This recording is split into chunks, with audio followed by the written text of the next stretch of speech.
नमस्कार मेरी प्यारी यूट्यूब फैमिली।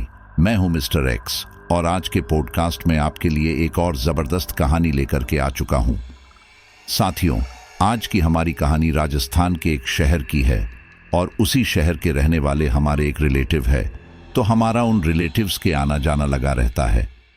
अब आजकल तो आपको पता ही है कि मैं किसी भी हॉन्टेड जगह को देखकर ज़्यादा आश्चर्यचकित हो जाता हूं, क्योंकि मुझे उस जगह के बारे में जानने को लेकर उत्सुकता रहती है ताकि आपके साथ भी वो शेयर कर सकूं। तो कुछ समय पहले मैं अपने रिलेटिव के यहाँ जा रहा था, तो मुझे उसी शहर में एक बहुत ही पुराना खंडर सा मकान नजर आता है। तो दिखने में तो 2 मंजिला था, लेकिन उसके आसपास झाड़ियां थी, घास फूस था और उस पर बहुत ही ज्यादा धूल मिट्टी जमी हुई थी। और जब मैंने अपने रिलेटिव से इसके बारे में जानने की कोशिश की तो उन्होंने कहा कि ये काफ़ी समय से ऐसा ही है और ये बहुत ही ज़्यादा भूतिया जगह है।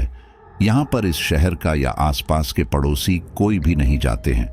और कहा तो ये भी जाता है कि यहाँ पर बहुत सारे तांत्रिक और पंडित वगैरह भी आकर के जा चुके हैं, लेकिन वो भी इस जगह को शाप मुक्त नहीं करा पाए हैं। अब यहाँ पर ऐसा क्या बवाल है या ऐसी कौन सी खतरनाक आत्माएं हैं, ये आज तक किसी साधारण पंडित के या किसी साधारण तांत्रिक के भी पल्ले नहीं पड़ी है। अब उनके मुंह से यह सुनकर मेरे अंदर तो और भी ज्यादा उत्सुकता बढ़ती गई। तो फिर मैंने उस मकान के बारे में पूरी जानकारी निकाली। पता करने पर मुझे मालूम हुआ कि इस जगह की जो कहानी है वो आज की नहीं बल्कि आज से 30 साल पुरानी है और पिछले 30 सालों से ये जगह ऐसे ही बनी हुई है। इस जगह को कई बार बेचने की काफ़ी कोशिश भी की गई है, लेकिन कोई भी इसे खरीद नहीं पाता है। जैसे ही इस मकान के अंदर जाते हैं तो एक अजीब ही ऊर्जा का वहाँ पर वातावरण बन जाता है और उस नेगेटिव एनर्जी से आदमी का सांस लेना भी मुश्किल हो जाता है। साथियों, इस पूरी घटना को जानकर मेरे भी रोंगटे खड़े हो गए। मुझे कुछ भी समझ में नहीं आ रहा था। मैं आज तक आपको इतनी सारी स्टोरी सुना चुका हूं, लेकिन इस कहानी के अंदर कई सारे ऐसे सवाल खड़े हो रहे थे जिनके जवाब मुझे भी नहीं मिल रहे थे। अब देखते हैं कि आप उन सवालों का जवाब ढूंढ पाते हैं या नहीं। तो उस पूरी घटना को शुरू करें उससे पहले आपसे यही कहूंगा कि हम आपके लिए इतनी मेहनत से कमाल की स्टोरीज लेकर आते हैं, लेकिन काफ़ी लोग अभी तक भी हमारी फैमिली के मेंबर नहीं बनी है। तो चैनल को सब्सक्राइब करके इस रिश्ते की गांठ को मजबूत कर लीजिए, ताकि हर रोज आपको बेहतरीन से बेहतरीन कहानियां मैं दे सकूं। और हाँ, जितने भी लोग कहानी सुन रहे हैं वो अपना प्यारा सा कमेंट ज़रूर करते हैं। तो चलिए स्टोरी को शुरू करते हैं। तो ये कहानी सुमित्रा नाम की महिला की है, जो कि अब इस दुनिया में नहीं है। उस महिला के साथ जो हुआ वो किसी के भी रोंगटे खड़े कर देगा। आज से लगभग 30 साल पहले पुलिस स्टेशन में एक फ़ोन आया। जब पुलिस वालों ने वह फ़ोन उठाया तो वहाँ से कोई आवाज़ नहीं आई। शायद कोई प्रैंक कॉल कर रहा होगा, यह सोचकर उन्होंने वह फ़ोन रख दिया। लेकिन फिर थोड़ी देर बाद दोबारा पुलिस को फ़ोन आया। पुलिस ने जब फ़ोन उठाया तो दोबारा वहाँ दूसरी तरफ से कोई आवाज़ नहीं आई। पुलिस वालों ने इस बार भी फ़ोन रख दिया। यह सिलसिला लगभग 4-5 बार तक ऐसे ही चला रहा और फिर आखिरकार पुलिस वालों को लगा कि नहीं, यह कोई मजाक नहीं कर रहा, बात ज़रूर कोई सीरियस हो सकती है। उन्हें लगा कि यह फ़ोन जिसने किया होगा वो शायद गूंगा हो, इसलिए वह कुछ बोल नहीं रहा। इसलिए पुलिस वालों ने वह नंबर ट्रेस किया। नंबर ट्रेस करने से उन्हें सावित्री नाम की महिला के घर का पता चला और वह सीधा सावित्री के घर पर पहुंच चुके थे। उन्होंने वहां पहुंचकर देखा कि आसपास बहुत बड़ी बड़ी झाड़ियां उग आई थीं और ऐसी जगह पर किसी का रहना असंभव है। इसलिए उन पुलिस वालों ने आस पड़ोस के लोगों से पूछताछ की। लोगों ने यह बताया कि यह घर खाली है और यहाँ फिलहाल कोई नहीं रहता। पहले यहाँ पर एक पति पत्नी रहते थे, लेकिन उनकी बेटे की मौत हो गई। इस वजह से उस महिला का पति उसे छोड़कर चला गया और फिर कुछ समय बाद शायद पत्नी भी यहाँ से चली गई। पुलिस वाले वहाँ से जाने के लिए सोचने लगे, लेकिन फिर तभी उन्होंने सोचा कि अगर यहाँ कोई नहीं रहता तो फिर वह फ़ोन किसने किया। हो सकता है कि किसी को किडनैप करके इस घर के अंदर रखा हो और उसने मदद मांगने के लिए फ़ोन किया हो। यह सोचकर वह लोग उस घर के अंदर जाने की कोशिश करने लगे। वहां पहुंचने ही उन पुलिस वालों ने सबसे पहले जो चीज नोटिस की थी वह थी वहां का तापमान। जहां उस समय गर्मी थी वही उस जगह का तापमान काफी ठंडा था। खैर, उन लोगों ने सोचा कि शायद यहाँ बहुत पेड़ पौधे हैं, इसलिए यहाँ का तापमान इतना कम है। उन लोगों ने बाहर से उस घर के अंदर जाने के लिए रास्ता देखा तो पाया कि घर के सभी खिड़की दरवाजे अंदर से बंद थे। यहाँ तक कि घर की सभी खिड़कियों पर बहुत मोटी मोटी धूल की परत जमी हुई थी, जिस वजह से अंदर का कुछ साफ दिखाई भी नहीं दे रहा था। वे सारे उस घर में घुसने के लिए किसी रास्ते को ढूंढने लगे, लेकिन जब उन्हें कुछ नहीं मिला तो उन्होंने घर के सामने का लकड़ी का वह मोटा दरवाजे को खोलने की कोशिश की। वह दरवाजा भी अंदर से लगा हुआ था, ऊपर से दरवाजा बुरी तरह से जाम था। वह लकड़ी का दरवाजा पूरी तरह से फूल चुका था, क्योंकि शायद वह काफी लंबे समय से इस्तेमाल नहीं हुआ था। लेकिन पुलिस वालों ने जैसे तैसे जोर लगाकर वह दरवाजा तोड़ ही दिया। अंदर कदम रखते ही उन्होंने महसूस किया कि यहाँ का तापमान बाहर से भी कम था। पहले तो उन्हें लगा यहाँ पर झाड़ और पेड़ ज्यादा है, उस वजह से शायद यहाँ का तापमान इतना ठंडा है। लेकिन यह बात तो सभी जानते थे कि सिर्फ झाड़ और पेड़ होने से तापमान में इतना ज्यादा फर्क नहीं आता। वहां का तापमान जरूरत से ज्यादा कम था, लेकिन फिर सबने इसे नजरअंदाज किया और उस घर के अंदर नजर डाली। वह घर इतना ज्यादा गंदा था और इस तरह का था कि जैसे बहुत समय से उस घर के अंदर कोई नहीं गया था। घर के अंदर सामने की तरफ ही एक टेलीफोन रखा था, जिसके ऊपर काफी धूल जमी हुई थी। उसे देखकर ऐसा लग रहा था जैसे कि काफी समय से उसे किसी ने इस्तेमाल नहीं किया। लेकिन कमाल की बात यह थी कि वह अभी भी चल रहा था। पूरे घर में धूल की एक मोटी चादर भी जमी हुई थी, जिसे देखकर साफ लग रहा था कि कोई यहाँ नहीं रहता। खिड़की दरवाजे पूरी तरह से जाम हो गए थे। उनके दरवाजे लकड़ी के थे, इसलिए वह फूलकर पूरी तरह से जाम हो गए थे। पुलिस वालों को जांच तो करनी थी, इसलिए वह सारे अनमने ढंग से सारे घर में इधर उधर जांच करने लगे कि तभी अचानक उनमें से एक पुलिस वाले की चीखने की आवाज आई। उसके साथ ही जब उसके पीछे पीछे वहां तक आए तो वहां का सारा दृश्य देखकर सबकी आंखें भय से चौड़ी हो गई, क्योंकि सामने ही एक रैनकिंग चेयर पर एक महिला का शव था। इस महिला ने एक नाइट गाउन पहना हुआ था, पैरों में चप्पल थी, उसकी आंखें खुली हुई थी और उसकी गोद में एक अजीब सी लकड़ी की गुड़िया थी। पुलिस वाले बड़े ध्यान से उस कमरे को देखने लगे और उन्हें एक बात अजीब लगी। जहां पूरे घर में धूल की एक मोटी चादर थी, वहीं इस कमरे में धूल का एक कण भी नहीं था। कमरे की हर चीज को एकदम साफ सुंदर ढंग से रखा गया था। कमरे की हर चीज एकदम व्यवस्थित ढंग से रखी हुई है और कुर्सी पर बैठी महिला का शव थोड़ा पुराना लग रहा था। उन्हें समझ नहीं आ रहा था कि आखिर उन्हें फोन करके किसने बुलाया। उन लोगों ने महिला के शव को कब्जे में लेकर उसे पोस्टमार्टम के लिए भेज दिया और फिर उस कमरे की और उस घर की अच्छे से छानबीन करने लगे। उस घर को देखकर यह बिल्कुल नहीं लग रहा था कि कोई भी इस घर में आया होगा, क्योंकि धूल की इतनी मोटी परत उस पूरे घर में थी कि अगर कोई उस घर में घुसता तो उसके पैरों के निशान तो होते, लेकिन ऐसा कुछ भी नहीं था। वही उस कमरे में बहुत अजीब सी चीज भी मिली थी। उस कमरे में एक छोटी सी टेबल के ऊपर एक बच्चे की तस्वीर थी। उस तस्वीर के आगे बहुत से छोटे छोटे नोट्स थे, जिसके ऊपर कुछ ना कुछ बातें लिखी हुई थी।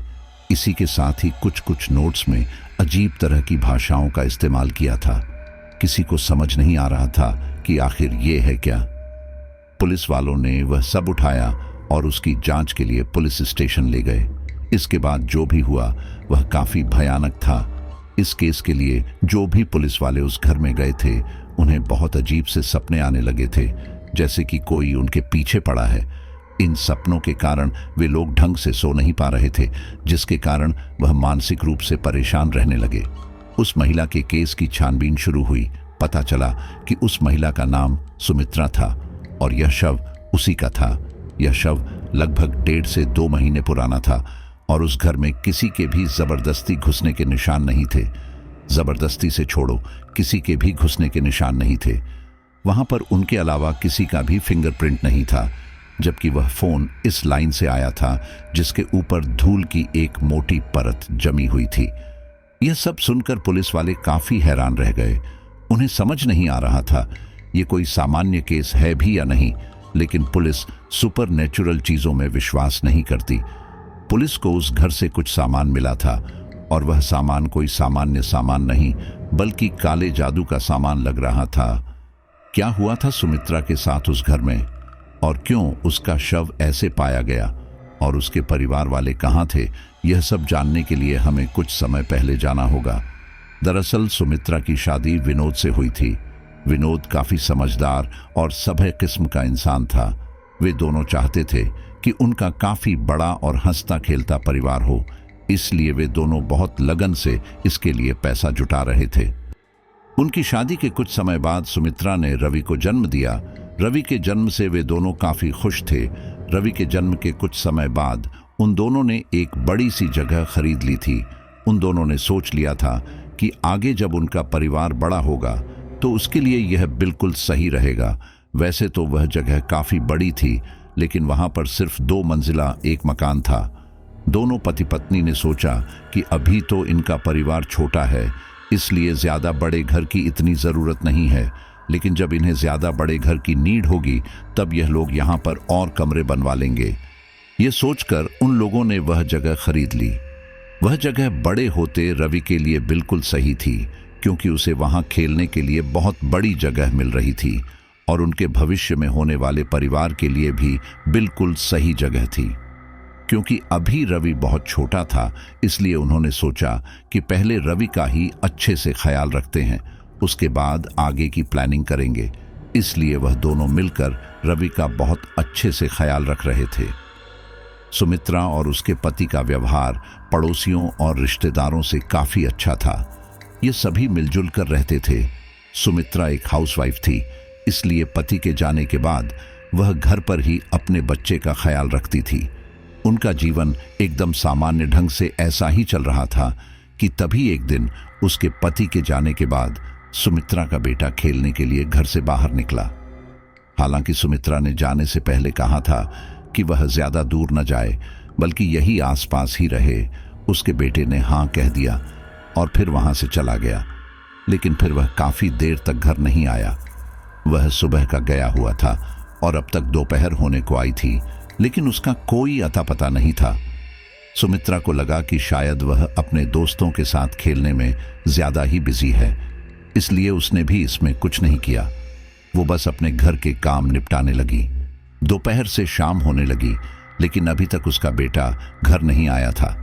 अब सुमित्रा को चिंता होने लगी थी, इसलिए उसने घर से बाहर निकलकर जिन बच्चों के साथ उसका बेटा खेलता था उन बच्चों से पूछताछ की, मेरा बेटा क्या तुम्हारे घर खेलने आया? सभी बच्चों ने एक ही जवाब दिया कि नहीं, आज तो वह रवि के साथ बिल्कुल नहीं खेले। यह सुनकर सुमित्रा काफी घबरा गई और वापस घर आ गई।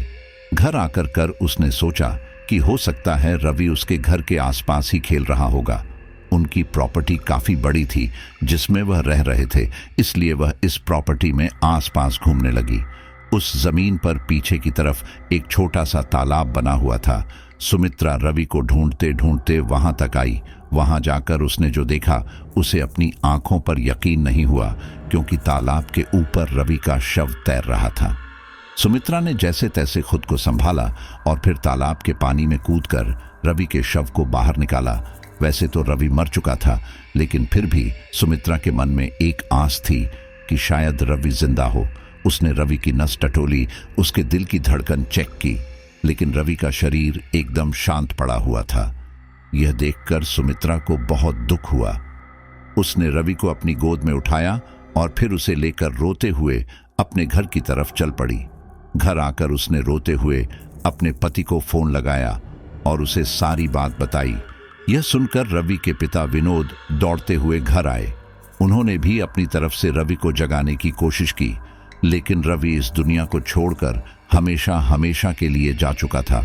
रवि के पिता इसके लिए सुमित्रा को जिम्मेदार ठहराने लगे और बोले, आखिर तुम कहाँ थी जब रवि उस तालाब में गिर रहा था? इस पर सुमित्रा कुछ न बोली। वह अपने होशो हब्बास खो बैठी थी। वह बस कैसे भी करके अपने बेटे को वापस पाना चाहती थी, लेकिन यह संभव नहीं था। रवि के पिता ने पड़ोसी और रिश्तेदारों के साथ मिलकर अंतिम संस्कार करवाया और फिर सामान्य जीवन जीने की कोशिश करने लगा।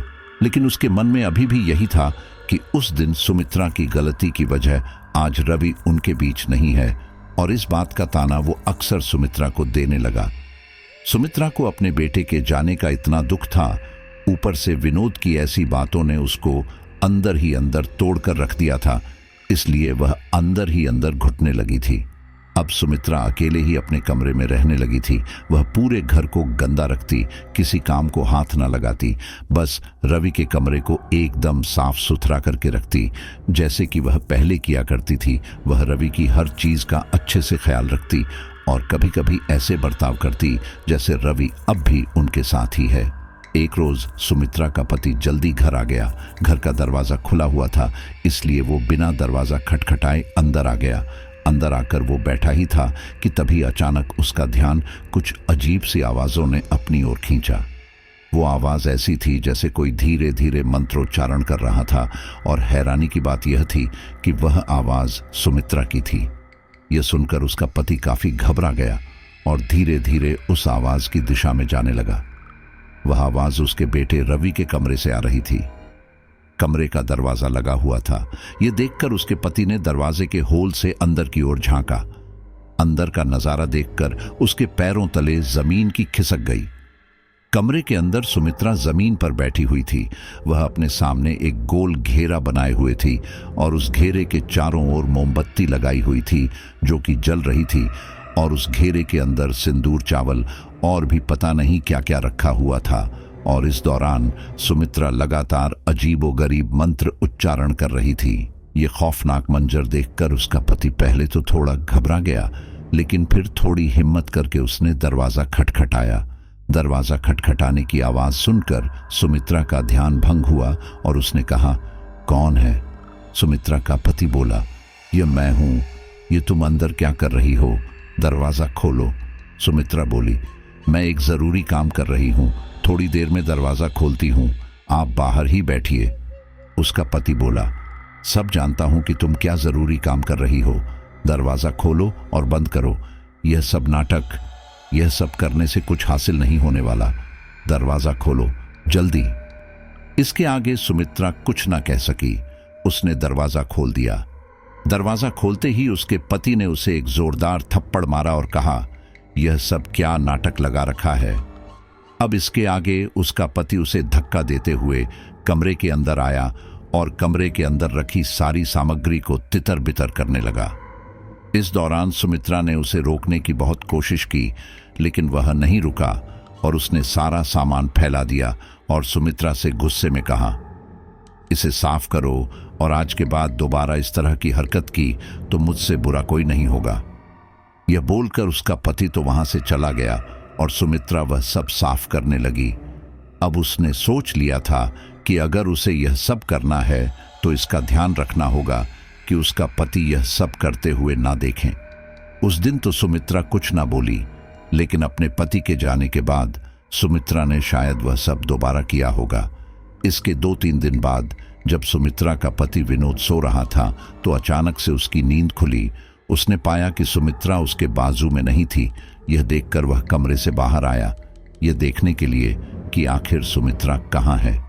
वह कमरे से बाहर जाकर इधर उधर देखने लगा, लेकिन फिर तभी अचानक उसे रवि के कमरे से दरवाजे के नीचे से कुछ रोशनी बाहर आती दिखाई थी। इसी के साथ कुछ अजीबोगरीब मंत्र उच्चारण की आवाज भी कमरे में से आ रही थी। यह देखकर विनोद का माथा ठनका। वह कमरे की तरफ गया। उसने दरवाजे पर आकर की होल से झांकने की कोशिश की, लेकिन अंदर का कुछ भी दिखाई नहीं दे रहा था। यह देखकर विनोद को काफी गुस्सा आया और उसने दरवाजा जोर जोर से पीटना शुरू किया। उसके ऐसा करते ही अंदर से वह आती मंत्र उच्चारण की आवाज एकदम से बंद हो गई। फिर विनोद ने कहा, सुमित्रा, मुझे पता है कि तुम अंदर ही हो, दरवाजा खोलो जल्दी, बहुत हो गया तुम्हारा नाटक। कुछ देर बाद सुमित्रा ने दरवाजा खोला। अब इससे पहले कि वह कुछ बोलती, विनोद ने उसे पीटना शुरू कर दिया। जब वो उसे मार मार कर थक गया तब वो बोला, आज के बाद इस घर में ऐसा कुछ किया तो देख लेना, मुझसे बुरा कोई नहीं होगा। सुमित्रा इन सब से काफी डर गई थी, लेकिन उसके मन में अभी भी अपने बेटे से मिलने की इच्छा थी। इसके आगे उसे मारपीट भी कम लगने लगी थी, लेकिन फिर उसने इन सब से निकलने का एक रास्ता खोजा। सुमित्रा ने अगले दिन से विनोद के रात के खाने में नींद की दवाई मिलना शुरू कर दिया। वह खाना खाकर विनोद पूरी रात चैन की नींद सोता, और वहीं सुमित्रा अलग अलग तरह के काला जादू कर अपने बेटे से बात करने की कोशिश करती, लेकिन उसकी कोशिश सफल नहीं हो रही थी। वह विनोद के जाने के बाद हर रोज अलग अलग तरह का काला जादू करने की कोशिश करती। वहीं रात में विनोद के सोने के बाद भी अलग अलग तरह का काला जादू करने की कोशिश करती, लेकिन उसकी कोशिश सफल नहीं हो रही थी। लेकिन हाँ, इसके कारण उसके घर का वातावरण थोड़ा ठंडा जरूर हो गया था, लेकिन सुमित्रा ने इस बात पर कोई ध्यान नहीं दिया। लेकिन विनोद को आजकल अपने घर में कुछ अजीब सा लगने लगा था, जैसे कि कोई उसे छुप छुप कर देखता हो। यह देखकर उसे काफी अजीब लगा, लेकिन उसने इसे अपने मन का वहम ही समझा। लेकिन फिर एक दिन जब विनोद की छुट्टी थी, तो विनोद अपने घर पर आराम से टीवी देख रहा था। इसी दौरान उसे रसोई में से कुछ आवाज आई, जैसे कि कोई आपस में फुसफुसाते हुए बात कर रहा हो। सुमित्रा और विनोद के अलावा उस घर में कोई नहीं था, और सभी लोगों के घर उनके घर से काफी दूर दूर थे। इसीलिए विनोद को लगा कि आवाज ऐसे नहीं आ सकती। विनोद अपनी जगह से उठा और किचन की ओर बढ़ गया। किचन में आकर उसने देखा कि किचन में कोई नहीं था, और फिर अगले ही पल उसे गैस लीक होने की गंध आई। विनोद ने बिना अधिक समय गंवाए गैस बंद किया। आज उसने फिर सुमित्रा से पूछा कि आखिर यह सब क्या है, उसने इसको ऐसा खुला क्यों छोड़ा। सुमित्रा ने जवाब दिया कि वह तो अभी रसोई में गई ही नहीं, वह कपड़े धो रही थी। उसे नहीं पता कि यह गैस किसने खोला। खैर, विनोद ने इसे नजरअंदाज किया, लेकिन फिर भी ऐसी घटनाएं अब ज्यादा घटने लगी थी। विनोद अपनी किसी चीज को रखता कहीं और वह उसे मिलती कहीं और। उसने सुमित्रा से इस बारे में बात की, लेकिन सुमित्रा ने कहा कि वह कुछ नहीं जानती। यह सब सुनकर अब विनोद को थोड़ा डर लगने लगा। उसे लगने लगा कि कहीं उसके बेटे की आत्मा तो यह सब नहीं कर रही। इसलिए उसने घर में हवन वगैरह कराने की सोची। कुछ दिनों बाद वह एक पंडित को वहां लेकर आए। घर में घुसते ही पंडित को काफी अजीब लगा। उसने विनोद से कहा, तुम्हारे घर में बहुत ही ज्यादा मात्रा में नकारात्मक ऊर्जा है। क्या यहाँ पर तुम कुछ अजीब घटना महसूस करते हो? विनोद ने उन्हें सारी बात बता दी, जो भी यहाँ पर इतने दिनों में घट रहा था। ये सुनकर वह पंडित बोला, हो ना हो, तुम्हारे घर के ऊपर किसी ने टोना टोटका किया है, तभी यह सब हो रहा है। लेकिन तुम चिंता मत करो, हम फिलहाल तो पूजा कर लेते हैं, उसके बाद ये बाधा कैसे दूर करनी है वह सोचेंगे। उसके बाद उस घर में हवन किया गया, लेकिन इस दौरान उस हवन की अग्नि बार बार शांत हो रही थी, जिसे देखकर विनोद काफी घबरा गया था, क्योंकि हवन के दौरान अग्नि का बार बार शांत होना अच्छा संकेत नहीं माना जाता है। हवन पूरा होने के बाद पंडित ने पूरे घर में पवित्र गंगा जल का छिड़काव किया और फिर विनोद से कहा, तुम्हारे घर में कुछ तो अजीब है। जल्दी ही तुम्हें किसी तांत्रिक से बात करनी होगी, क्योंकि वह जो कुछ भी तुम्हारे घर में है वह आज नहीं तो कल तुम्हें भी नुकसान पहुंचा सकता है। इसलिए बेहतर यही होगा कि तुम इसके बारे में कुछ करो। मेरे पहचान के कुछ विद्वान तांत्रिक पंडित हैं जो इसमें तुम्हारी शायद कुछ सहायता कर पाए। मैं उनसे तुम्हारी सहायता करने के लिए बोलूंगा। उसके बाद विनोद ने उस पंडित को उसकी दक्षिणा आदि दी और फिर वह पंडित घर से चला गया।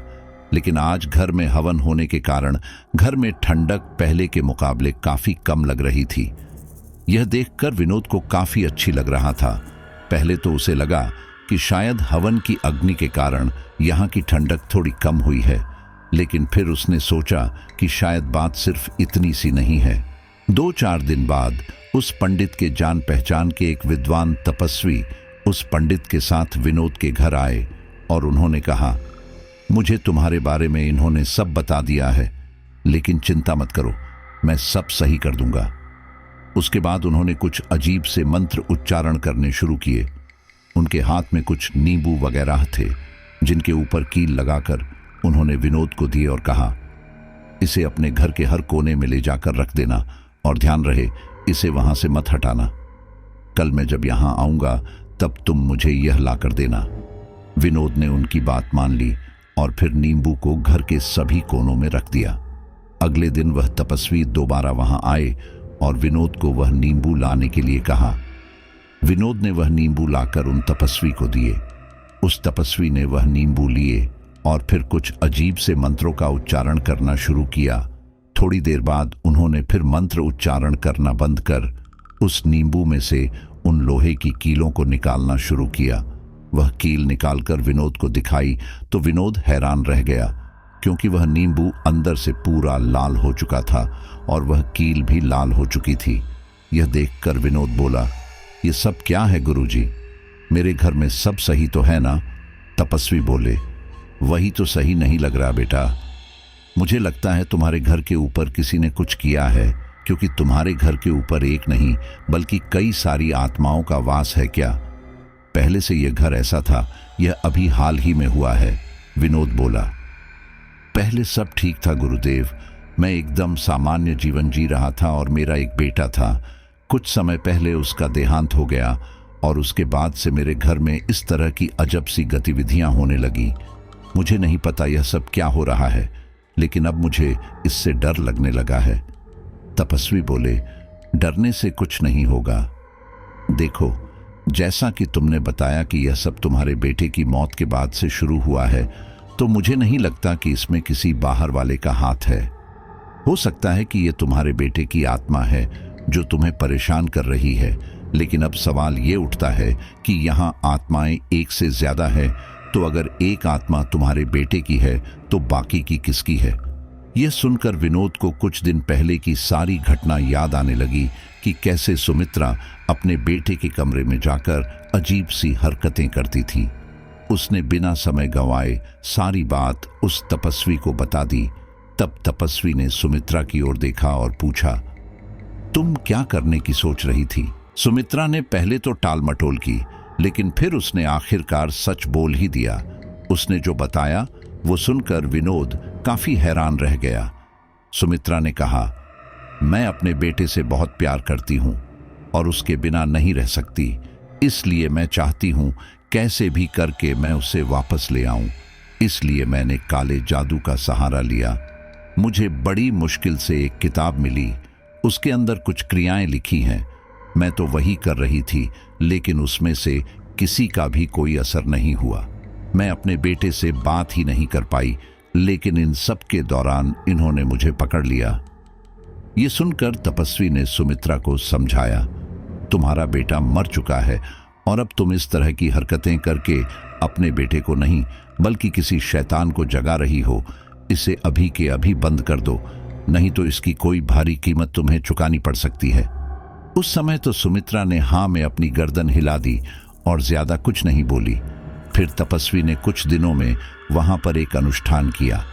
उस अनुष्ठान को करने के बाद तपस्वी बोले, मैंने तुम्हारे घर को पवित्र ऊर्जा से बांध दिया है और तुम्हारे घर के चारों ओर यह पवित्र धागे बांध दिए हैं। अब कोई भी दुष्ट आत्मा तुम्हारे घर में नहीं आ सकती, इसलिए निश्चिंत रहो। यह सुनकर विनोद को बहुत खुशी हुई कि फाइनली अब उसे इन सब से मुक्ति मिल गई। वही सुमित्रा काफी परेशान हो गई थी, क्योंकि उसके हिसाब से वह किसी शैतान को नहीं बल्कि अपने बेटे को ही बुला रही थी, और अगर तपस्वी बीच में नहीं आता तो वह शायद अपने मकसद में कामयाब हो जाती। खैर, तपस्वी के जाने के कुछ दिनों तक तो सुमित्रा ने कुछ न किया। उसने वह घर पर पवित्र धागे बंधे रहने दिए। विनोद भी 3-4 दिनों तक लगातार वह धागे जाकर देखता रहा, इसलिए कि कहीं सुमित्रा ने उसके पीछे वह धागे खोल तो नहीं दिए। लेकिन जब 4-5 दिनों तक भी उसने वह धागे वहीं देखे तो उसने रोज रोज उन्हें चेक करना छोड़ दिया। सुमित्रा ने देखा कि विनोद रोज रोज उन धागों को नहीं देख रहा। तब सुमित्रा ने अपना काले जादू का खेल दोबारा शुरू कर दिया। उसने पिछली बार की तरह इस बार की रात में विनोद के खाने में नींद की दवा मिलाई और फिर उसके सोते ही अपने काले जादू के काम को अंजाम देने लगी। इन सब के कारण उनका घर पहले की तरह होने लगा था। अब वहां का तापमान वापस ठंडा हो गया था। अजीब अजीब सी चीज दोबारा होने लगी थी। यह देखकर विनोद को काफी अजीब लगने लगा कि आखिर ऐसा दोबारा कैसे हो सकता है। लेकिन उसने पहले तो उसे नजरअंदाज किया, लेकिन जब यह सब ज्यादा बढ़ने लगा तो उसने एक दिन घर के सारे कोने में जाकर वह धागे चेक किए तो उसने पाया कि वह धागे वहां से गायब थे। यह देखकर विनोद को बहुत गुस्सा आया कि आखिर सुमित्रा ने उसके पीछे से वह धागे खोल ही दिए। इसके लिए उसने सुमित्रा को बहुत भला बुरा कहा, यहाँ तक कि उस पर हाथ भी उठाया। लेकिन सुमित्रा तो जैसे डीठ हो गई थी। सुमित्रा का पति इन सब से परेशान हो गया था। वह एक सामान्य जीवन जीना चाहता था, लेकिन अब सुमित्रा के इन हरकतों की वजह से वह ऐसा नहीं कर पा रहा था। इसलिए उसने सुमित्रा को तलाक देने का फैसला किया। कुछ ही दिनों में वह सुमित्रा को तलाक देकर दूसरे जगह शिफ्ट हो गया और सुमित्रा वहीं उसी घर में रहने लगी। विनोद के जाने से सुमित्रा को अब खुली छूट मिल गई थी। जो काम वो पहले छिप छिप कर करती थी, अब वह आराम से करने लगी। उसके पास जो काले जादू की किताब थी, उसमें देखकर वह अन्य तरह के जादू करने की कोशिश करने लगी, जिससे वह अपने मृत बेटे से संपर्क कर पाए। अलग होने के कुछ समय बाद सुमित्रा के पति ने दूसरी शादी कर ली, लेकिन सुमित्रा अपने बेटे के मौत के गम से उभर नहीं पाई, इसलिए घर के अंदर ही रहने लगी। सुमित्रा अपने इस घर में अकेले रहने लगी थी। वह घर से बाहर भी नहीं निकलती। उसके तलाक की शुरुआत में तो उसके पड़ोसी और रिश्तेदार घर में आते हैं, उसे सांत्वना देते, लेकिन इन सब से सुमित्रा और उग्र होने लगी थी। इसलिए उसने अपने सभी दोस्तों और रिश्तेदारों से दूरी बना ली थी। उसके दोस्तों और रिश्तेदारों ने तो पहले इस बारे में बात करने की कोशिश की। उन्होंने उसे रवि के गम से निकालने की बहुत कोशिश की, लेकिन सुमित्रा तो इससे बाहर निकलना ही नहीं चाहती थी। इसलिए उसके दोस्तों और रिश्तेदारों ने भी अब उससे मुंह फेर लिया था। अब उनके पास भी अपने काम थे, इसलिए अब वे उससे ज्यादा बात नहीं कर पाते। सुमित्रा को जो कुछ भी चाहिए होता, वह महीने में एक बार जाकर खुद ले आती। इसके अतिरिक्त वह अपने पड़ोसियों से बिल्कुल बात नहीं करती थी।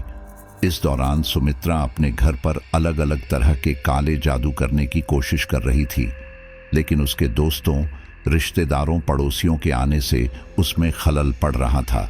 इसलिए उसने सबसे साफ साफ कह दिया कि मेरे घर आने की जरूरत नहीं है। सुमित्रा के मुंह से यह सुनकर उन लोगों ने सुमित्रा से दूरी बना ली थी, जो कि सुमित्रा चाहती ही थी। वहीं सुमित्रा को किसी चीज की कमी ना हो, इसलिए विनोद ने तलाक से पहले उसके पास काफी पैसा छोड़ रखा था, जिस वजह से सुमित्रा को फिलहाल बाहर जाकर काम करने की जरूरत महसूस नहीं हुई। इसलिए वह अपनी जरूरत का सारा सामान खरीद पा रही थी, लेकिन वह खाने पीने के अतिरिक्त और कुछ नहीं लेती थी। एक आध महीने तक यही सिलसिला चलता रहा और फिर उसने वहां के राशन की दुकान वाले को बोल दिया कि महीने में एक बार वह घर का सारा राशन उसके घर में पहुंचा दे। राशन की दुकान वाले को पैसा मिल रहा था, इसलिए उसने ऐसा ही किया। वह सामान वहां रखता और फिर वहां से पैसे लेकर वह चला जाता। इन सब के दौरान सुमित्रा को उस काले जादू की किताब में सबसे अंतिम पन्ने पर एक खतरनाक काला जादू दिखाई पड़ा। सुमित्रा ने वह करने की सोची और उसे इस बार पूरी उम्मीद थी कि वह अपने मकसद में कामयाब होकर रहेगी। उसके हिसाब से सुमित्रा को स्वच्छ होकर ये क्रिया करनी थी।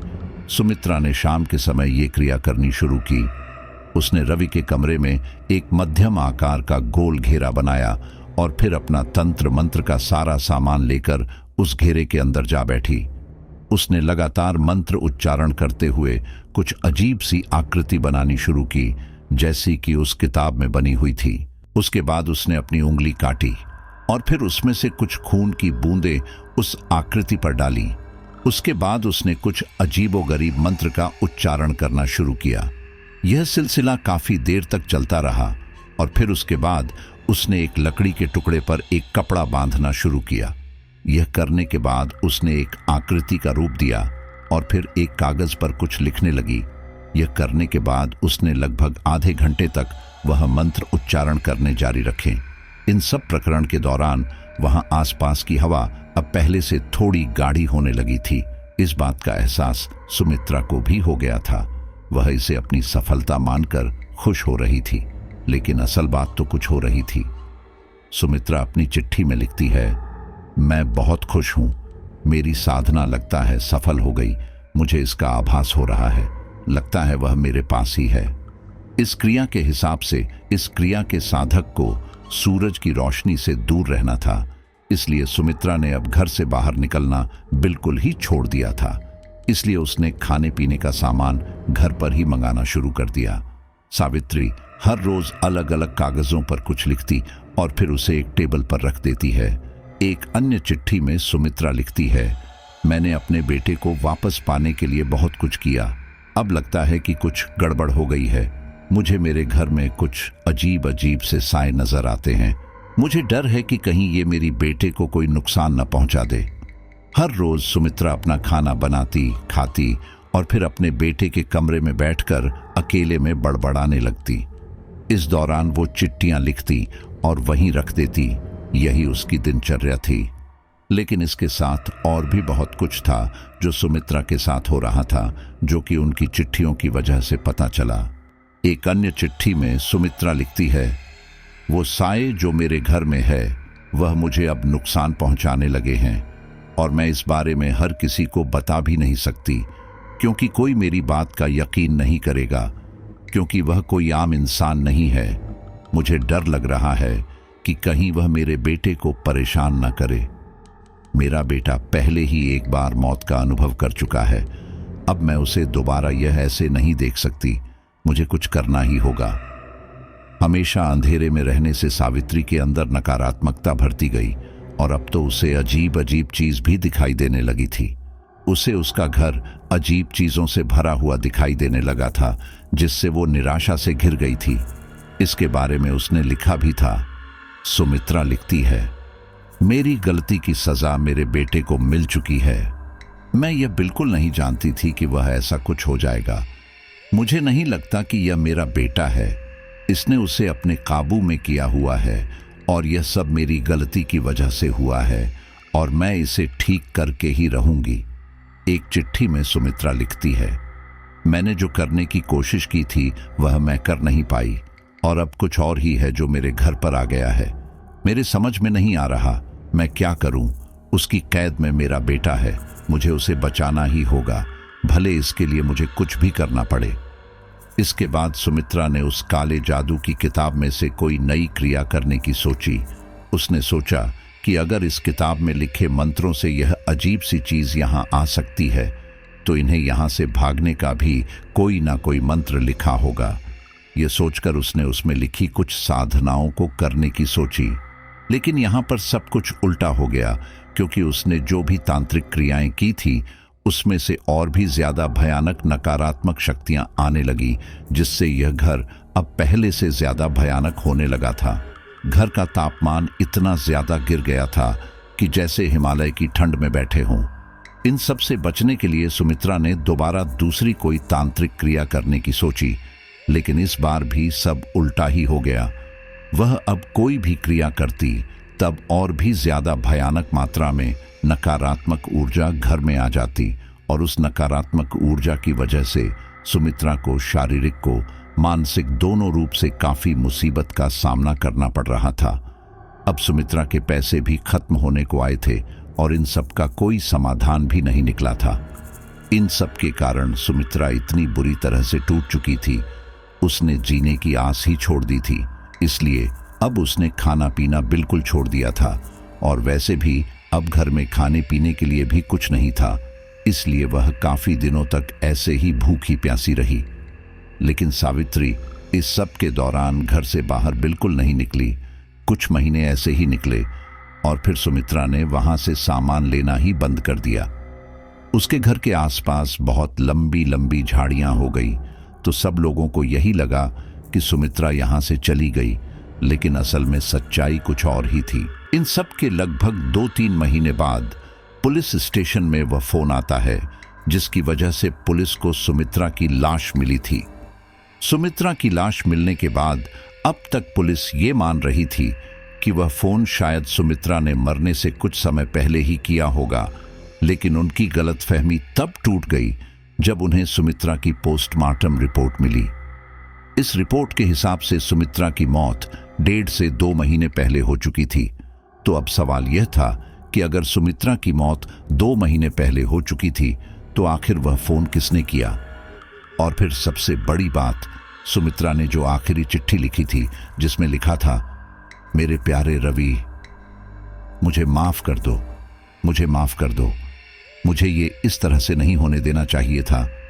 मैं अब यहां से जा रही हूं, मैं तुम्हें अब अपने में नहीं रहने दूंगी, यू इविल क्रेचर। माँ तुम्हारे पास आ रही है मेरे प्यारे बेटे, माँ तुमसे प्यार करती है। इस चिट्ठी पर तारीख उस दिन की लिखी हुई थी जब पुलिस सुमित्रा के घर में पहुंची थी, जबकि सुमित्रा की मौत तो 1 महीने पहले ही भूखमरी से हो चुकी थी। यह केस पुलिस के लिए बहुत ही ज्यादा रहस्यमयी बनता जा रहा था। उन लोगों ने इस केस की तह तक जाने का सोचा और वहां से मिला सारा सामान कुछ पैरानॉर्मल एक्सपर्ट को दिखाया। उन लोगों ने इन सब सामान को देखकर जो कुछ बताया वह सब बहुत शॉकिंग था। उन्होंने बताया, हो ना हो यह महिला सुमित्रा अपने बेटे को वापस पाना चाहती थी, इसीलिए उसने ये सब किया। सुमित्रा ने जो अपनी गोद में यह लकड़ी की गुड़िया बनाई थी, इसको तुल्पा कहते हैं। ये एक तरह की डॉल है जो तिब्बत में अपने मृतक परिजनों से बात करने के लिए बनाई जाती है। इसे बनाते समय काफी सारी ध्यान रखना पड़ता है। अगर यह गलत बन जाए तो इसका परिणाम काफी भयानक हो सकता है। शायद सावित्री के केस में भी यही हुआ होगा। सावित्री ने तुल्पा बनाई तो, लेकिन इसमें उसके बेटे की जगह और कोई शक्तियां और ताकत इससे प्रभावित हो गई और अब वह इस घर के अंदर है। इस गुड़िया को बनाते समय अलग अलग भाषाओं में निर्माण निर्मित जैसे शब्द लिखने पड़ते हैं। यहाँ सावित्री ने भी ऐसे ही कुछ शब्द लिखे हुए थे जो कि आप इन चित्रों में साफ देख सकते हैं। यह बाकी की चिट्ठियां सावित्री ने अपने बेटे के लिए लिखी थी कि वह शायद ये पढ़ रहा होगा। अभी हम कह नहीं सकते कि उसने ये पढ़ी थी, लेकिन सब हमारे काम आ गई। इन सब चिट्ठियों में सुमित्रा की पीड़ा और उसके किए गए सब टोटकों के दुष्परिणाम उसने खुद लिखे हैं।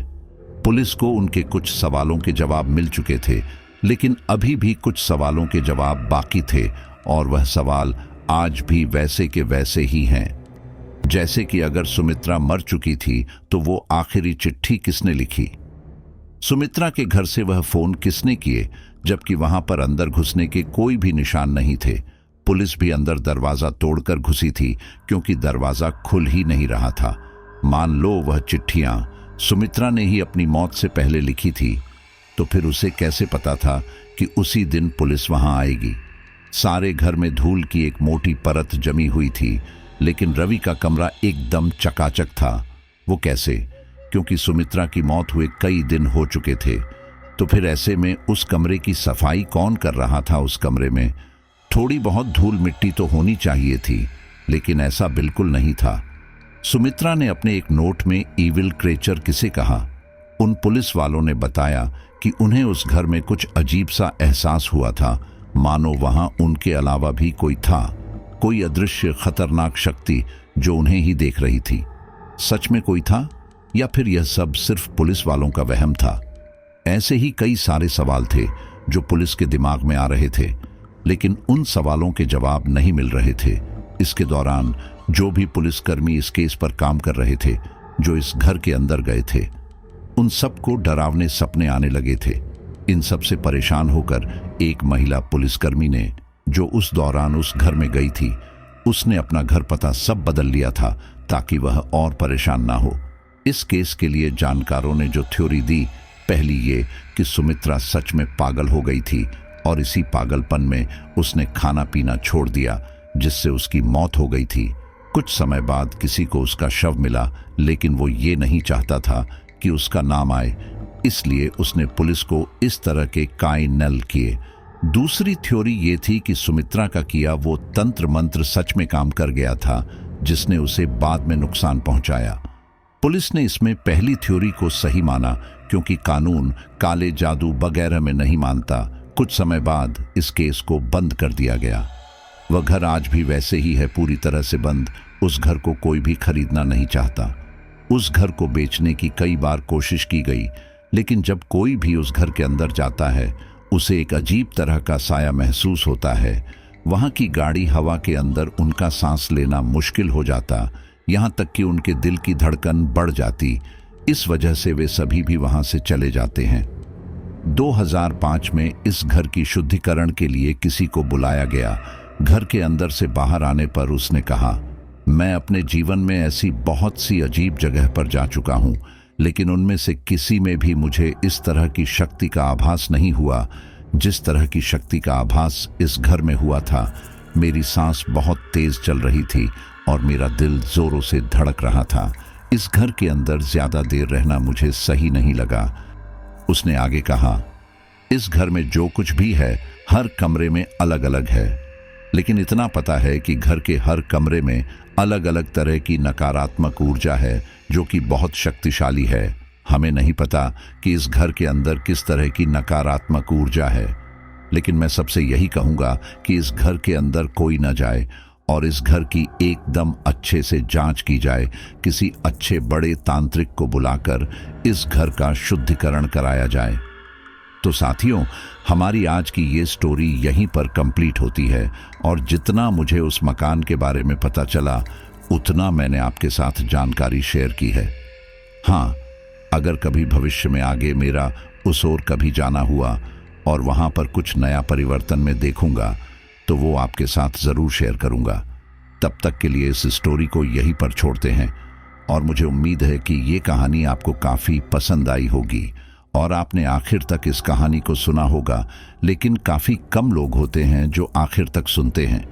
अगर आप कहानी को आखिर तक सुन रहे हैं तो कमेंट जरूर करिए और आपका नाम अगली स्टोरी में लेने की पूरी कोशिश करूंगा। चलिए अब हम अपने लॉयल फ्रेंड्स के नाम लेते हैं।